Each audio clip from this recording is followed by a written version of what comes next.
এতিয়া আমি আহিছোঁ Naharkatia Amolapatty গডৰেজৰ Eon inverter AC এটা ইয়াৰ কুলিং লেতেৰা হৈ আছে, কুলিং নিদিয়ে লেতেৰা হোৱাৰ কাৰণে। ইয়াক এতিয়া আমি জেট পাম্প ছাৰ্ভিচিং কৰিম।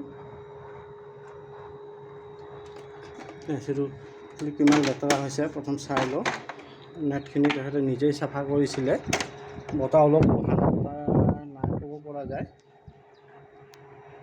এতিয়া আমি খুলি লৈছোঁ, খুলি কিমান কি হৈছে নেটখিনি দ্বাৰা নিজে চাফা কৰিছিলোঁ। নেটটোতো চাফাই আছে, ভিতৰৰ কুলিং চেম্বাৰ পৰা ডাষ্ট হৈ আছে। ইয়াক খুলি এতিয়া আমি জেট পাম্প ছাৰ্ভিচিং কৰিম।